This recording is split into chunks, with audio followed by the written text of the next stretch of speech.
Lamar, do you have a relationship with Deshaun Watson, and how much do you... Yeah, Brody's pretty cool. He's a great guy, down-to-earth guy. Tremendous football player. We all seen it week in, week out. And I can't wait to see him again. Do you see some of yourself in him? No, I play Lamar Jackson ball. I don't play nobody else ball.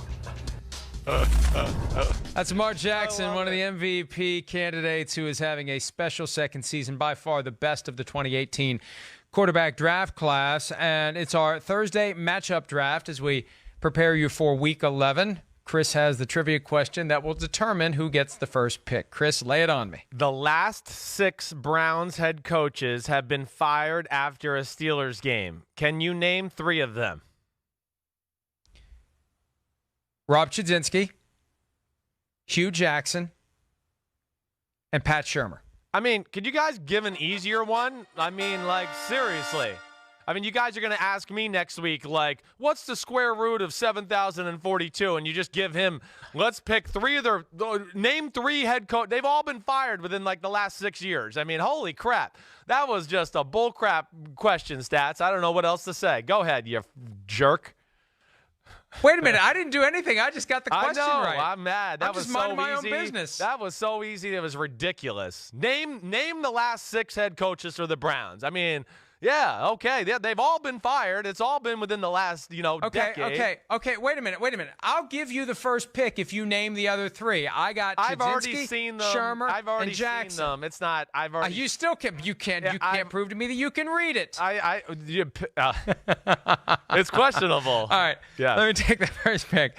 Now I'm going to start with Deshaun Watson and Lamar Jackson. Without question, we are searching for the next Tom Brady and Peyton Manning, and we've had this round robin so far this year. Lamar Jackson saw Patrick Mahomes back in Week 3. Mahomes and the Chiefs won. Then Patrick Mahomes saw Deshaun Watson later in the season, and Deshaun Watson and the Texans beat the Chiefs. Now the circle is completed. Lamar Jackson and Deshaun Watson. And, to make it all fit just right, Jackson wins. So everybody's 1-1 in this 3-man rotation as we hope for that next annual rivalry that results in playoff games between these 2 quarterbacks. But Watson and Jackson, for the first time ever, getting together, one of the best games of the weekend, and I think that's a critical matchup. Even though they're not on the field at the same time, how these 2 guys do when they're on the field is critical. You're especially right. to the MVP race, Chris. Exactly. I mean, this is why I'm mad. This is my pick. I wanted this damn pick. I mean, gosh. But you're right. I don't care that they're not on the same field, because I do think this is one of these games where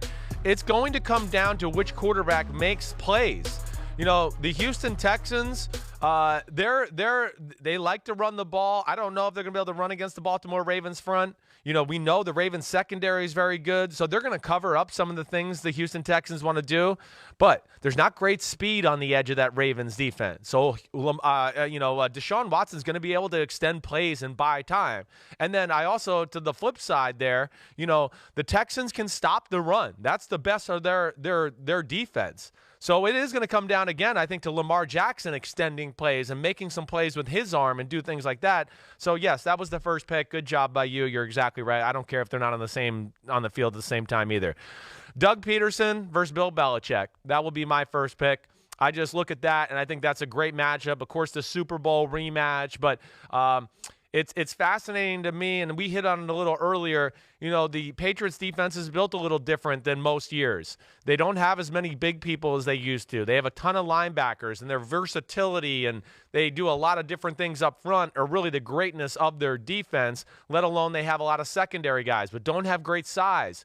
And the Eagles showed a little bit before the bye and stuff that they were getting back into let's downhill run, let's maul people. We're big. We got real big, overpowering offensive linemen to where I think maybe they can mash the Patriots up the middle a little bit, just like we saw the Ravens do. So that, to me, is going to be one of the key matchups of the game. And then, of course, will Doug Peterson have some of the Carson Wentz design runs and things like that off of it that you mentioned in the first hour? I'm very interested to see what both teams have, both coming off a bye week, the wrinkles they have on each side of those ball, Eagles offense, Patriots defense in the matchup. And that's the key from my perspective, the idea that the Patriots have had 2 weeks to get ready for it, but so have the Eagles, and it does go back to Super Bowl 52. And I like that matchup. It was on my list. But also on my list is another matchup that has some Super Bowl 52 flashback, and that would be the Jaguars and the Colts. That would be Nick Foles getting together with Frank Reich, the offensive coordinator for the Eagles in that game. Yeah. And this is the first time they're squaring off, because when the Colts and the Eagles played last year, Carson Wentz was back for Philadelphia. It was the first game that he started in 2018, so Foles didn't get to face Frank Reich then. He gets a chance to face Frank Reich now, and it'll just be interesting to see what kind of – and you've got John DeFilippo. You throw him into the mix too. DeFilippo was the quarterback's coach when Reich was the offensive coordinator. Foles was the quarterback for that Super Bowl win. I just think that's a great subplot for a game that is critical for both of these teams. If the Jaguars want to get back into it, they need to avoid falling to 4-6, and the Colts need to reverse this losing streak. They were at 5-2 not that long ago. Now they're staring 5-5 right in the face. And if Foles can play like he did during that playoff run last year and the year before, the Colts are going to be 5-5 by the time this one's over. Yeah, I mean, this is a huge game. And, again, I can't get a feel for the Colts. Now, hey, obviously they missed Jacoby Brissett. I can sit here and, of course I don't know this, but if Jacoby Brissett plays the last 2 weeks, they're going to win both of those games. I think they're going to beat the Steelers, and I think they're going to beat the Miami Dolphins. But that wasn't the case. So this is a huge game in that division, and we both agree that the Jaguars are a dangerous team. They still have a very good defense, and Nick Foles, I think, will give a jolt to that offense for sure. I don't know how to phrase this one. I guess I just want to go. I want to almost say Baker and Nick Chubb versus Blitzburg. Okay, because those are the two guys. I almost want to say Baker and Nick Chubb versus themselves to a degree. And I mean, what I'm really trying to say here is turnovers are key. If the Cleveland Browns want to win this game tonight, I think their defense can slow down the Pittsburgh offense. I do. So one of the big key matchups is, can Cleveland take care of the football? That will go a long way if Cleveland wants to win. If they can give Mason Rudolph the ball at the 10-yard line once, or let the Pittsburgh Steelers score a defensive touchdown, they're probably not going to win. They're not going to do it. Those 3 or 7 points will be the difference in the game. Pittsburgh is going to play a close game. That's what they do. They don't care. They're right at home in a 13-10, 17-14, 20-17 type of game. That's really how they want it to play out. So, we've seen in every game where Cleveland's played a team that's a little bit better than them or a good defense, they've found ways to screw it up. Whether it's the Titans game, the Seahawks game, the Patriots game, you just go down the list. When they've had to play a defense that has some talent and scares them a little bit, it's interceptions and fumbles. And that's I think, going to be a big part of the game tonight on Thursday. Yeah, I agree with that completely, because, look, it's going to be the Steelers' defense that either makes a stop, forces a turnover, or scores points if the Steelers are going to win this game. All right, I'm going to go to a game that we assume is going to be an easy win for a team that just had a big win on the road on Sunday night. The Vikings, double-digit favorites against the Broncos on Sunday.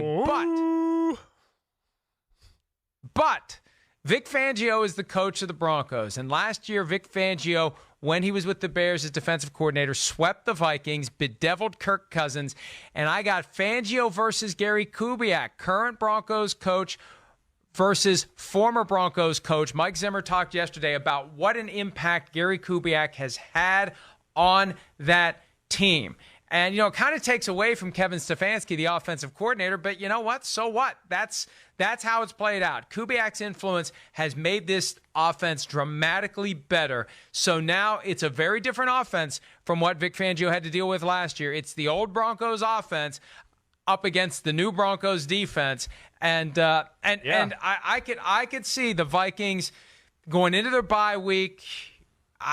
It's not going to be as easy as you think it is. And Fangio's presence is going to make it a little more difficult. And remember, Broncos have had 2 weeks to get ready for this one as well. So they're going to be prepared, and they're going to be focused, and we'll see if they can keep it close. And I think that Fangio-Kubiak factor is going to play a big role in what happens. Yeah, I hear you there. I think that was one I wrote down too. I mean, it's a little bit personal, especially for a guy like Gary Kubiak to a degree there.